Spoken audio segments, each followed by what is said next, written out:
The reason people buy any of your services or any of your products is... Has anyone ever heard of the red car example, the red car phenomenon? That if I send you out for a walk in the local neighborhood and you go for a 20-minute walk and I say, okay, cool, give you $5,000 for every red car that you remember seeing and the license plate number, you all get $0. And if I said at the beginning, for every red car that you see, if you can come back with the license plate number, you get $5,000. You walk the exact same pathway and you come back with like 15 red cars. They were always there, but you just knew what to look for in the second one. So the first key to having leads is knowing exactly what to look for. So what we always do is create the ideal customer persona, ICP. It's a marketing terminology. The ICP is there to focus your mind. That's your red car. So Tracy is one of my red cars. I go looking for Tracy's. Tracy's someone I know. She's been a friend for many years, so I know her quite well. I know how she thinks and I know what she's like. So she's the founder and CEO. She's had 15 years experience. She's in the services industry. She employs 5 people. She's got revenue of about $500,000, biased towards taking action, comfortable with sales, mostly sells time for money, sitting on lots of potential intellectual property. She's friendly, warm, and professional to work with. Whenever I'm creating content, I'm doing the Tracy test. Would Tracy read this? Would she be interested in this particular piece of content? Would she find this too far up here? Would she find this too basic? I'm trying to tune in and create something that Tracy would be interested in. So you need to get your Tracy. You've got to create your ICP, your ideal customer persona. Have a quick think. Write down the name of someone. Who would you write down who you would love to push into a cloning machine and have lots of appointments with?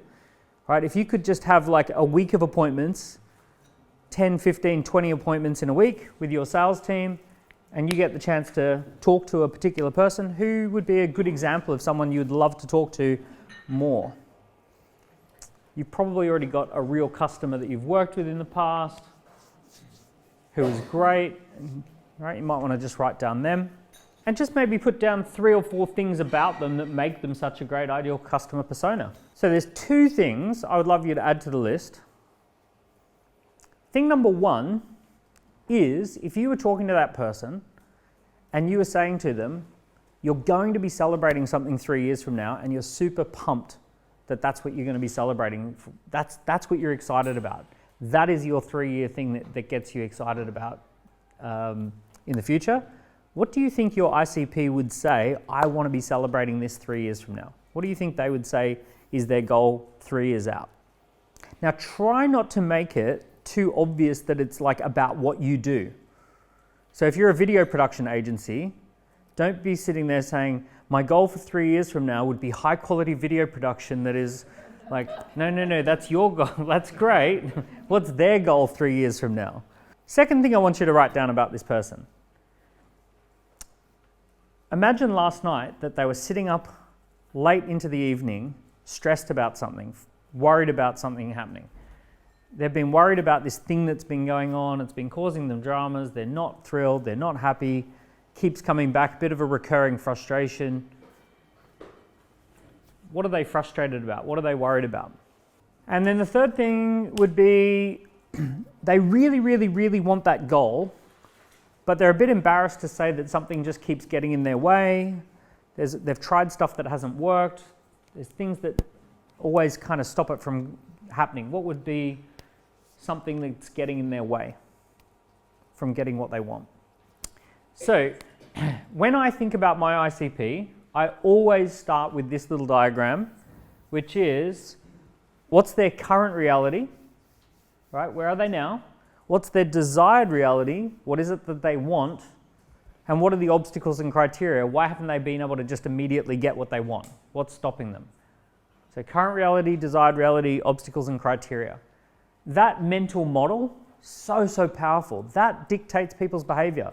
The reason people buy any of your services or any of your products is because they have a current reality, they have a desired reality that would be better, and they have obstacles and criteria that stop them from immediately just getting what they want. That is the formula that drives all buying behavior. Your product or service is essentially a path of least resistance that takes them from their current reality to their desired reality in a set of steps and processes that's repeatable, that's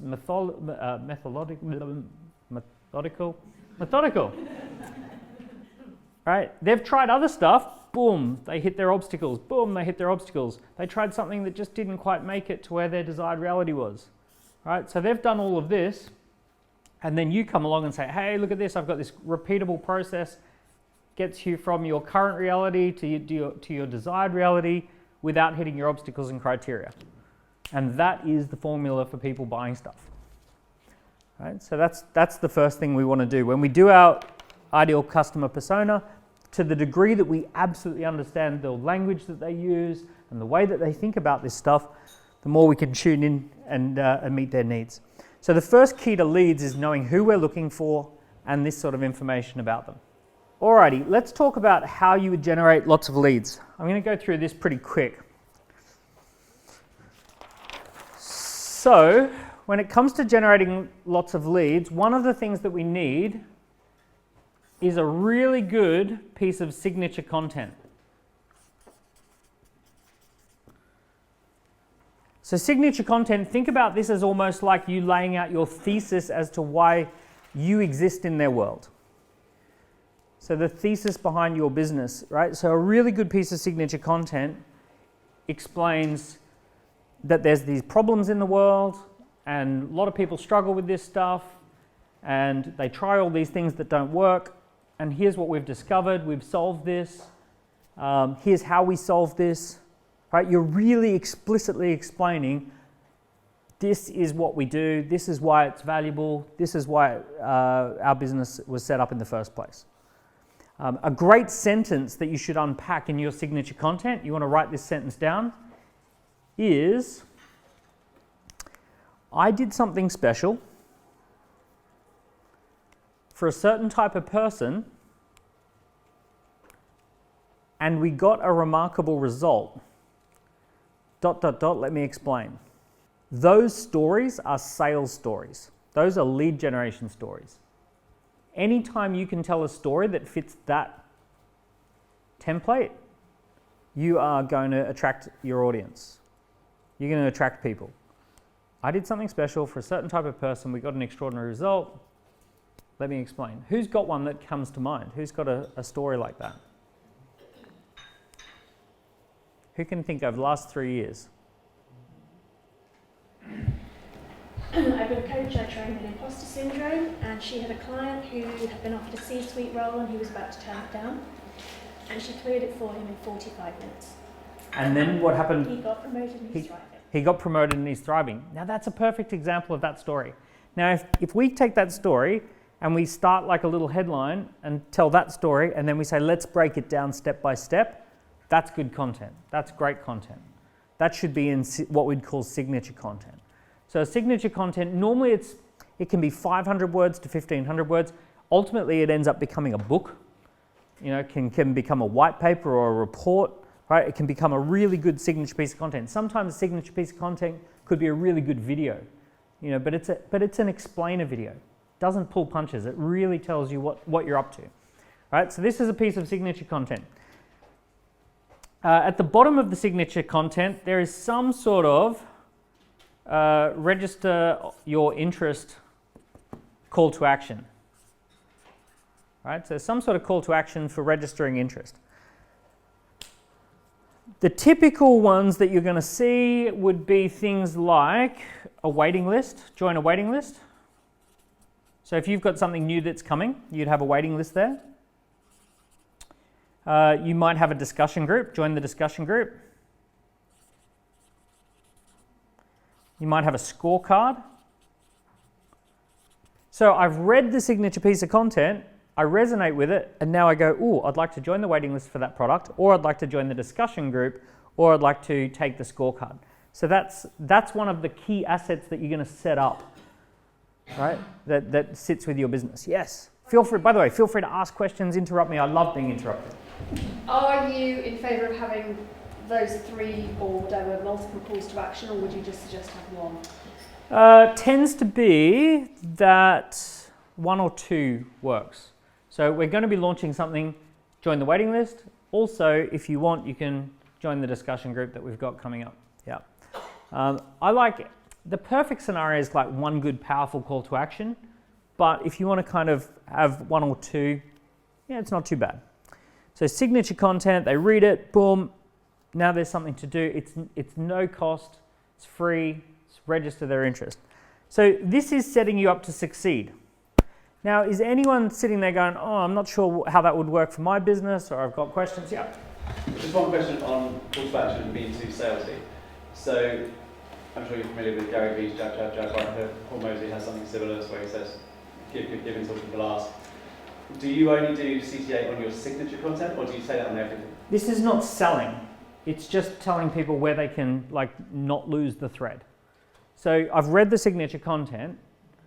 Everyone has this little anxiety of oh, I really like the sound of that. What if I forget and don't get to continue on with that piece of that thread? I'm going to get lost in the world. So I'm not selling anything. I'm just saying, by the way, if you want, you can join my discussion group. You can take a little scorecard.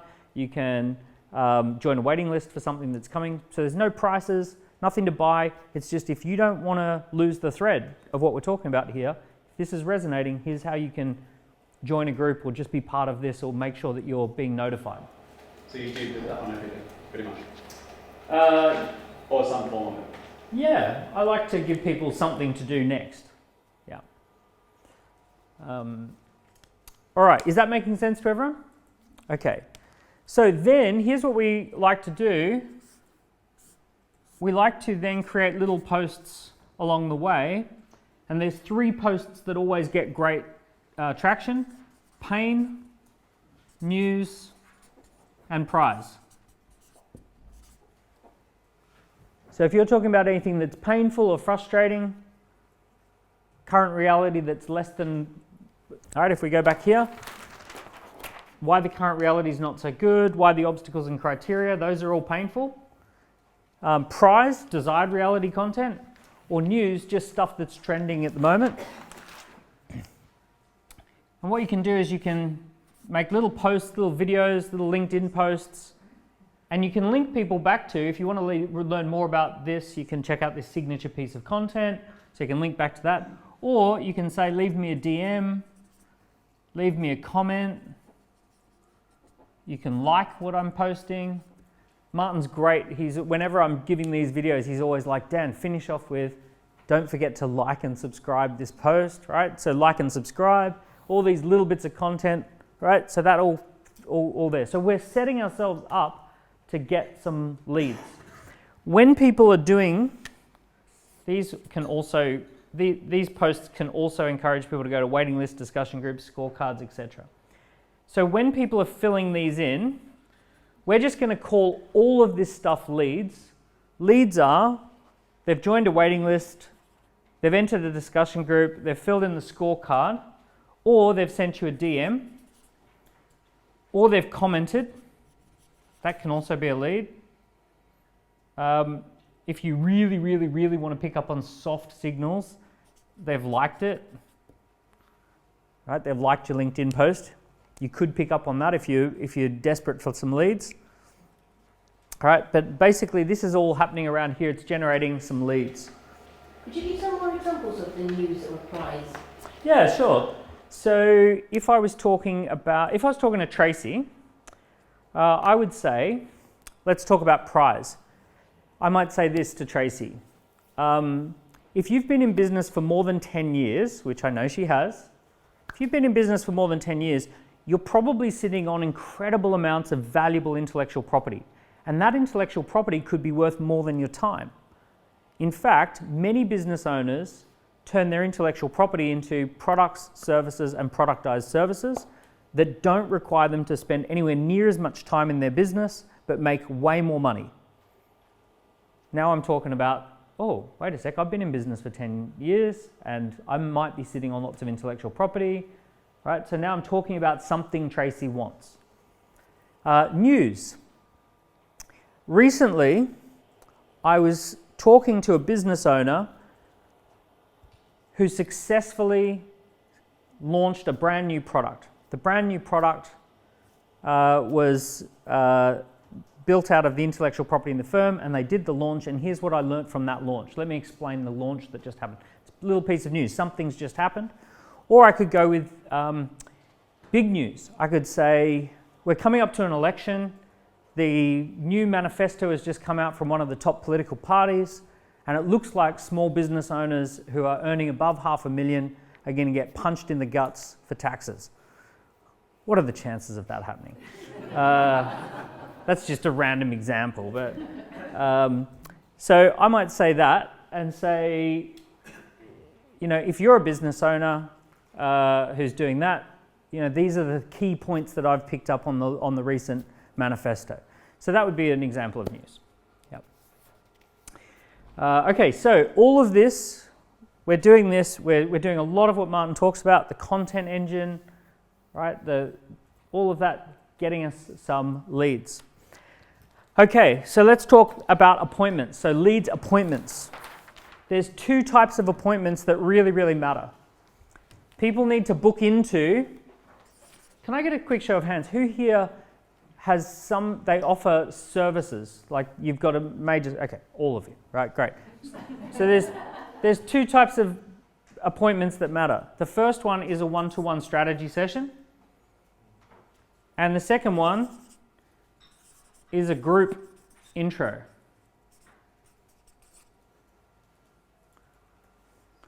So your whole business is going to be built on one-to-one strategy sessions and group intros. One-to-one strategy session is where you start by sitting down with someone and explain, get to know each other a little bit, have a bit of a chat. Say, would it be helpful if I start with 4 or 5 minutes of just explaining who we are and what we do? Yeah, sure. And you've got a really good presentation ready to go. You've got 4 or 5 minutes of here's who we are, here's who we work with, here's some of the stuff that we do. So that's your presentation. That's presenting to someone what it is that you can do to help them. So you're going to be presenting to them on the one-to-one, and then you're going to be discussing that with them, and then from the discussion, they're either going to buy or not buy, and it's going to be a sale. So there's going to be a presentation part of your one-to-one. On a group intro, there's going to be a presentation that you're going to be giving that helps people to understand what you do. So we just saw Martin do his presentation about going from a completely random approach to content to having a Roman soldier, Roman legion approach to content, right? So he presented it in a really great way. Many of you are now thinking, oh, I wish I had that. Maybe I need to talk to Jamie. So one-to-ones and group intros.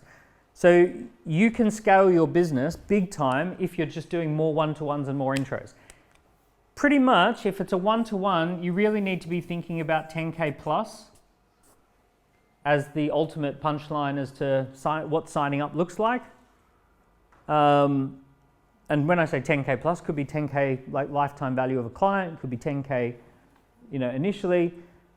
But your time is so valuable. If it's unlikely to be a 10K thing, it's probably not going to get you to your business goal.